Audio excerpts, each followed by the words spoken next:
This is the IELTS listening test. You will hear a number of different recordings, and you will have to answer questions on what you hear. There will be time for you to read the instructions and questions, and you will have a chance to check your work. All the recordings will be played once only. The test is in 4 parts. At the end of the test, you will be given 10 minutes to transfer your answers to the answer sheet. Now turn to Part 1.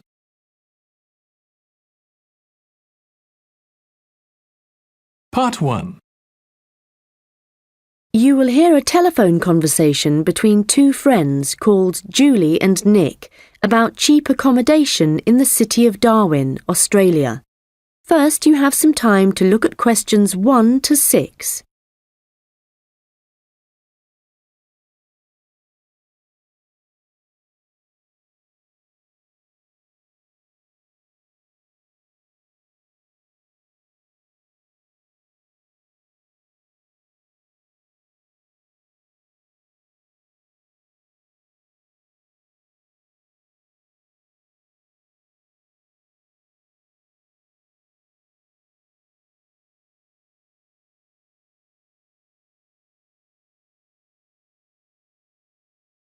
Hi Nick, it's Julie. Have you managed to find any information about accommodation in Darwin? Hi, I was just going to call you. I found some on the internet. There are quite a few hostels for backpackers there. The first possibility I found was a hostel called Top End Backpackers. Okay. It's pretty cheap. You can get a bed in a dormitory for $19 per person. Private rooms cost a bit more, but we'll be okay in dormitories, won't we? Sure. So, that hostel has parking, though that doesn't really matter to us, as we'll be using public transport. Yeah. Are there any reviews on the website from people who have been there? Well, yes. They aren't all that good, though. Some people said they didn't like the staff. They had an unfriendly attitude. That's quite unusual in a hostel. Usually all the staff are really welcoming. That's what I thought. People said they liked the pool and the fact that the rooms had air conditioning. But the problem with that was that it was very noisy, so they were kept awake. But it was too hot if they turned it off, so they had to put up with it. Someone told me there's another hostel called Gumtree something. Gumtree Lodge. It costs a bit more, $45 a person. What? Oh, no, that's for private rooms. It's $23.50 for the dorms. That's more like it. It looks to be in quite a good location. A bit out of town and quiet, but with good transport and quite near a beach. Has it got a pool? Yes, and its own gardens. The reviews for that one are mostly okay, except for one person who said they couldn't sleep because there were insects flying around in the dormitories. Not for me then. And I'd rather be somewhere central, really. Right. There's a place called Kangaroo Lodge. They've got dorms at $22, and it's downtown, near all the restaurants and clubs and everything. So that should suit you. And it doesn't close at night. So there's always someone on reception? That sounds good. The only criticism I saw was that the rooms were a bit messy and untidy because people just left their clothes and stuff all over the beds and the floor. Don't hostels usually have lockers in the bedrooms where you can leave your stuff? Yeah, they do usually, but apparently they don't here. Still, hostels are never particularly tidy places, so that doesn't bother me. And the same person said that the standard of cleanliness was pretty good, and especially the bathrooms. They were excellent as far as that went. Right. Yeah, I reckon Kangaroo Lodge sounds the best. Me too. Quite a lot of people reviewing it said it was really fun there. Like every night everyone staying there got together and ended up having a party. so it sounds like it's got a really good atmosphere. OK, let's go for that one.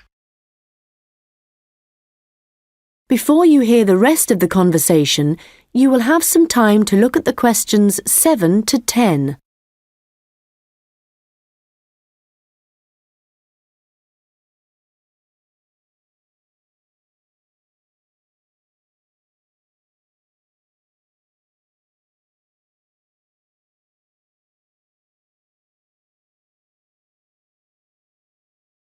Now listen and answer questions 7 to 10. Did you get the address of Kangaroo Lodge? Yes, it's on Shadforth Lane. Can you spell that? Shadforth.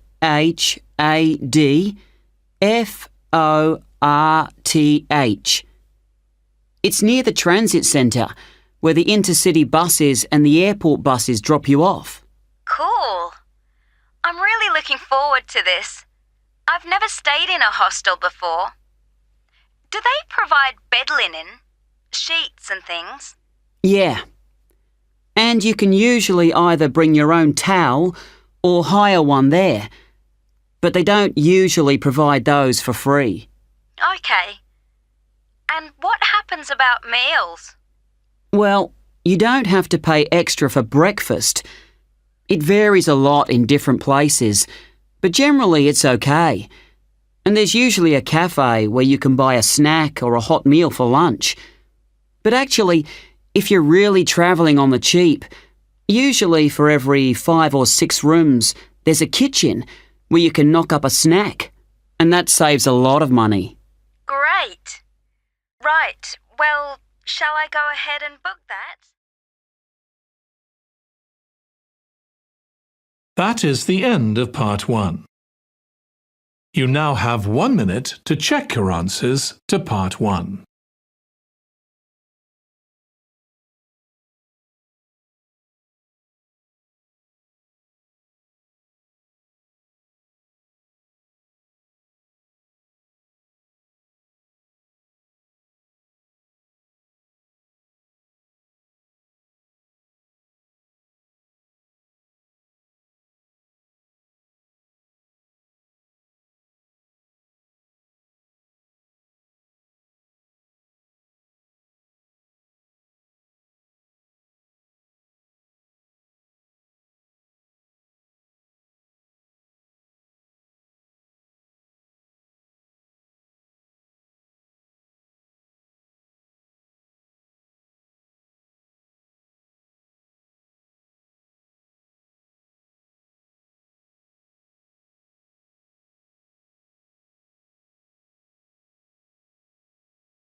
Part 2. You will hear a guide at an outdoor sculpture park talking to a group of visitors.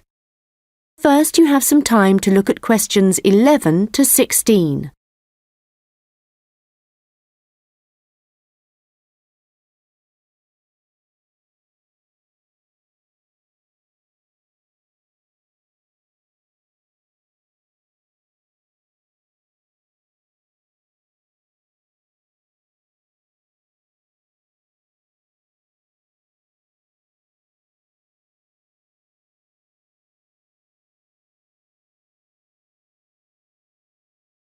Hello everyone and welcome to the Anglia Sculpture Park.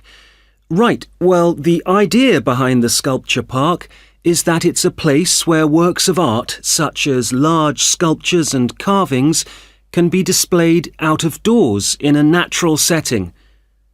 As you'll have noticed when you drove here, most of the land around the park is farmland.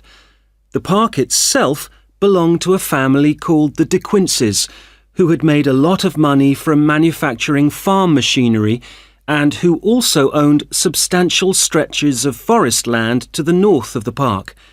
They built a house in the centre of the park, not far from where we're standing now, but this burnt down in 1980 and the De Quinces then sold the land. The Anglia Sculpture Park isn't the only one in the country. Several of the London parks sometimes display contemporary sculptures, and there are a couple of other permanent sculpture parks in England. But we're unique in that some of our sculptures were actually created for the sites they occupy here, and we also show sculptures by a wider range of artists than anywhere else in the country. For example, at present we have an exhibition by Joe Tremaine of what he calls burnt sculptures. These are wood and stone sculptures that he's carved and marked with fire to illustrate the ferocity and intensity of the forces that have shaped our planet over millions of years. They look really dramatic in this rural setting. To see some of the sculptures, you'll need to follow the path alongside the lower lake. We had to renovate this after the lake overflowed its banks a couple of months ago and flooded the area. The water level's back to normal now, and you shouldn't have any trouble. The path's very level underfoot. You should be back at the visitor centre at about 4 o'clock. If you have time, it's worth taking a look at the centre itself. It's not possible to go upstairs at present, as builders are working there adding another floor, but the rest's well worth seeing. The architect was Guy King. He was actually born in this part of England, but he recently designed a museum in Canada that won a prize for innovation in public buildings. If you want to get something to eat when you get back, like a snack or a sandwich, the terrace room is currently closed, but you can go to the kiosk and buy something, then sit on one of the chairs overlooking the lower lake and enjoy the view as you're eating. Before you hear the rest of the conversation, you will have some time to look at the questions 17 to 20.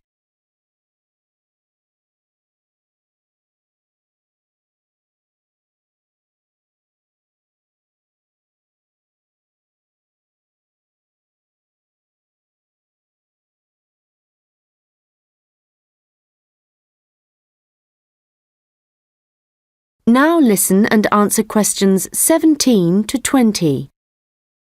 Now, let me just tell you a bit about what you can see in the sculpture park. If you look at your map, you'll see the visitor centre, where we are now, at the bottom, just by the entrance. Since we only have an hour, you might not be able to get right around the park, but you can choose to visit some of the highlights. You might like to take a look at the Joe Tremaine sculptures, which are displayed on this side of the upper lake, just behind the education centre and near the bridge. They're really impressive, but please remember not to let your children climb on them. One of our most popular exhibitions is the Giorgio Cataluci bird sculptures. They're just across the bridge on the north side of the lower lake. I love the way they're scattered around in the long grass beside the lake, looking as if they're just about to take to their wings. You could also go to the garden gallery. It's on this side of the upper lake. From the visitor centre, you go to the education centre, then keep on along the path and you'll see it on your right. There's an exhibition of animal carvings there which is well worth a look. We also have the Longhouse. That's quite a walk. From here, you go to the bridge and then turn left on the other side. Soon you'll see a winding pathway going up towards the northern boundary of the park. Go up there and you'll find it at the top. They have some abstract metal sculptures that are well worth seeing if you have time. OK, well, now, if you... That is the end of part 2. You now have 30 seconds to check your answers to part 2.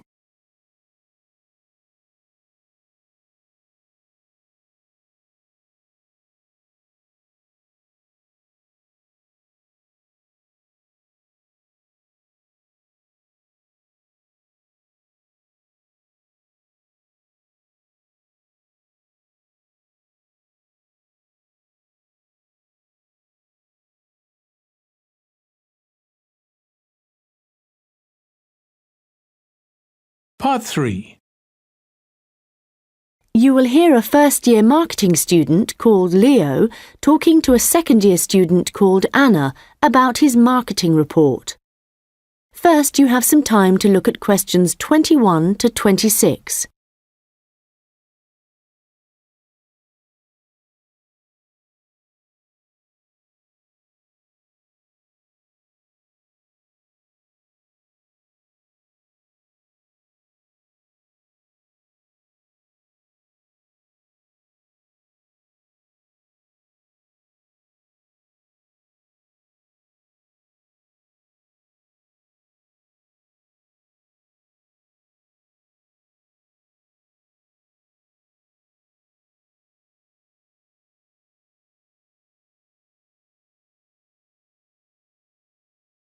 Anna, I wanted to ask you about my marketing report. I'm not sure about it. That's okay, Leo. So what do you have to do? Choose a product or service, then compare two organisations that produce it. I'm doing instant coffee. But haven't you got a weekend job in a clothing store? Why didn't you choose clothing? That was my first thought, because I thought it'd give me some practical examples. But when I searched for men's clothing on the internet, there were hardly any articles. So then I looked for coffee, and I found there were tons. Yeah, there are so many brands on the market now. OK, so how much have you actually written? I've done part 1 on economic and technological factors. I found some good data on technological changes, how in Australia fewer people are buying instant coffee because of cheap coffee percolators that they can use to make real coffee at home. But there's also a movement away from drinking coffee. Switching to things like herbal teas instead because they think it's healthier. But that's not really to do with technology, it's more cultural. Anyway, for part 2, I'm comparing two instant coffee companies, Coffee Now and Schaffers, and I've made this table of products. Right. Let's see. So you've got the brand names and prices and selling size and descriptions. OK, the table looks good. You'll get marks for research there. Where will it go? In the section on the marketing mix, under product. Not in the appendix? No. OK, but it's too factual on its own. You need to add some comment in that section about the implications of the figures. Right, I'll do that. Now, I want to say that I think that Schaffers is more of a follower than a leader in the coffee industry. Now, I'm putting that in the section on market share. Does that seem okay? Let's see. So, you've begun by explaining what market share is, that's important. But you've got to be careful how you give that opinion. Do you think it should go in another section? Well, it's fine where it is, but you've got to back it up with some data, or they'll say your report lacks weight. OK. One thing I'm worried about is finding anything original to say. Well, since this is your first marketing report, you're not expected to go out and do interviews and things to collect your own data. You're just using published data. So the analysis you do might not throw up anything that people didn't know before. But the focus is more on how you handle the data. I mean, you might take something like a graph of sales directly from a website, but what makes your work original is the perspective you provide by your interpretation of it. Oh. You know, it's all so different from business studies assignments at school. It's really surprised me. What? How much research you have to do? I expected that. It's more, I knew exactly what I had to do to get a good grade at school. And I knew I'd be expected to go more deeply into things here. But I haven't got information on how the lecturer is going to grade my work, what he's looking for.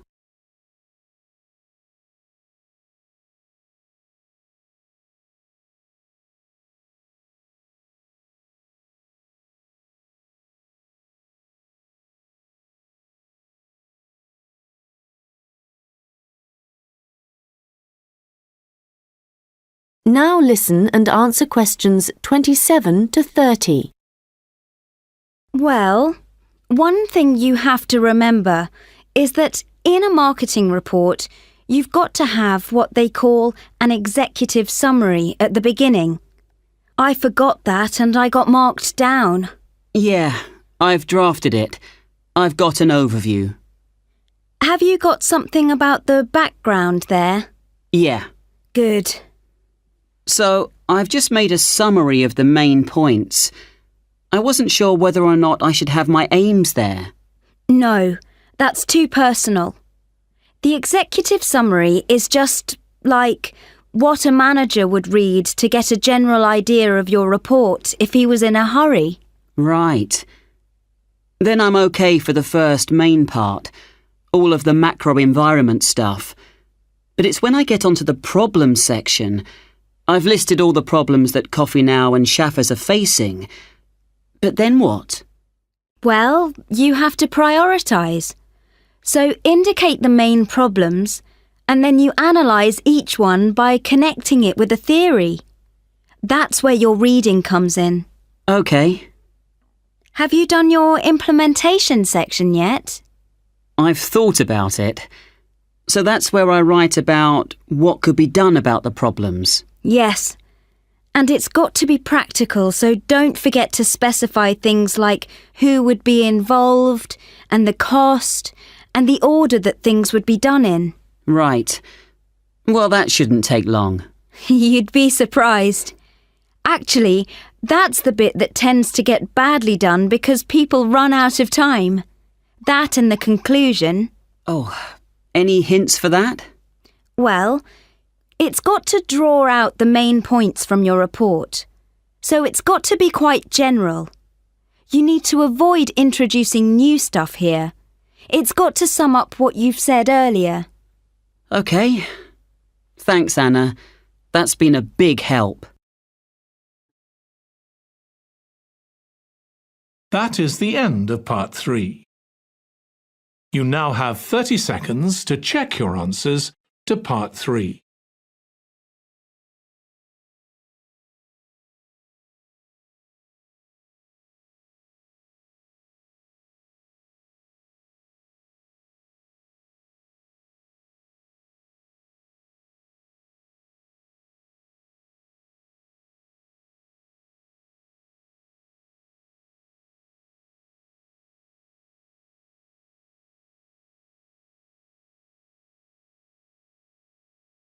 Part 4. You will hear part of a lecture about the history of fireworks in Europe. First, you have some time to look at questions 31 to 40.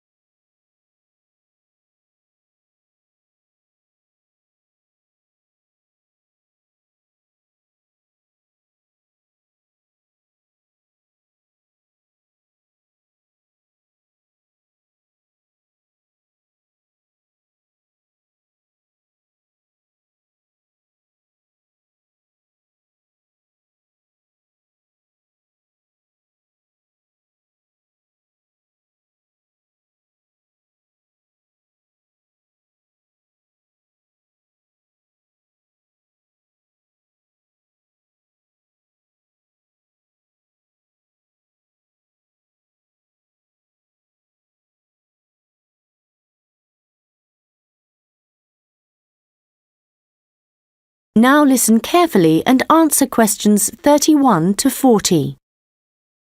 An interesting aspect of fireworks is that their history tells us a lot about the changing roles of scientists and technicians in Europe. Fireworks were introduced from China in the 13th century. Up to the 16th century, they were generally used for military purposes, with rockets and fire tubes being thrown at the enemy. But they were also sometimes a feature of plays and festivals, where their chief purpose was related to religion. By the 17th century, the rulers of Europe had started using fireworks as a way of marking royal occasions. Technicians were employed to stage spectacular shows which displayed aspects of nature, with representations of the sun, snow and rain. These shows were designed for the enjoyment of the nobility and to impress ordinary people.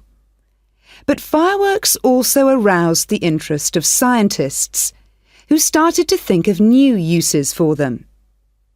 After seeing one firework display where a model of a dragon was propelled along a rope by rockets, scientists thought that in a similar way humans might be able to achieve flight, a dream of many scientists at the time. Other scientists, such as the chemist Robert Boyle, noticed how in displays one firework might actually light another, and it occurred to him that fireworks might provide an effective way of demonstrating how stars were formed. Scientists at the time often depended on the royal courts for patronage, but there was considerable variation in the relationships between the courts and scientists in different countries.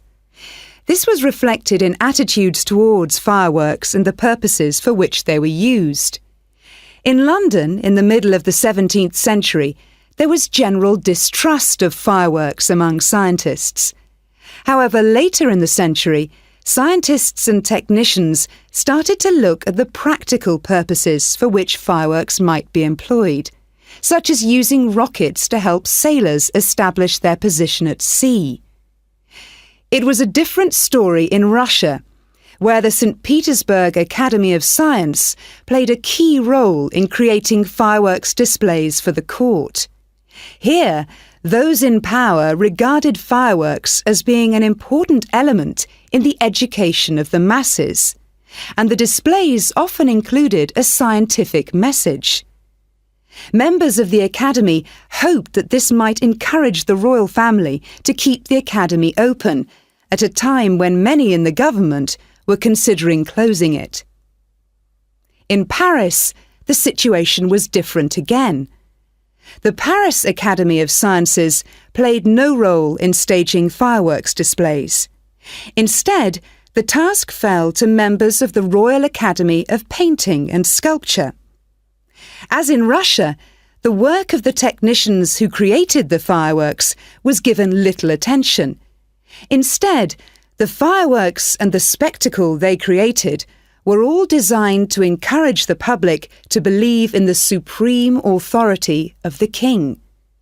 However, science was also enormously popular among the French nobility, and fashionable society flocked to demonstrations such as Nicolas Lemery's display representing an erupting volcano. The purpose of scientists was basically to offer entertainment to fashionable society, and academicians delighted in amazing audiences with demonstrations of the universal laws of nature.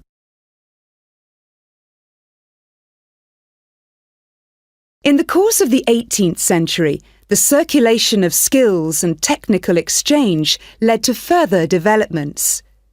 Fireworks specialists from Italy began to travel around Europe, staging displays for many of the European courts.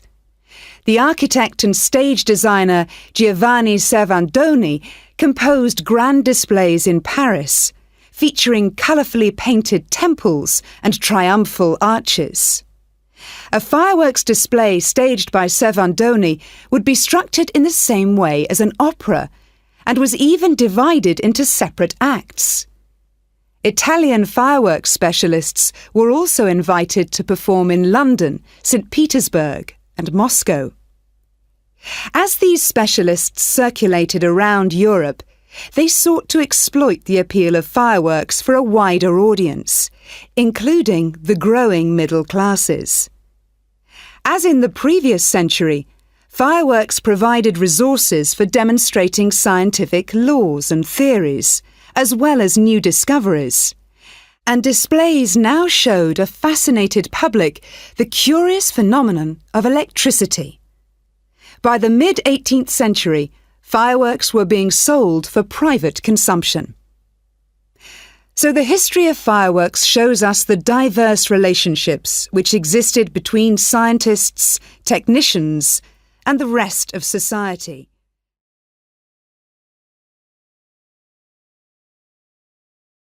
That is the end of Part 4.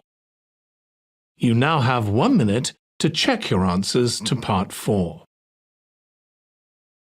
That is the end of the listening test. In the IELTS test, you would now have 10 minutes to transfer your answers to the answer sheet.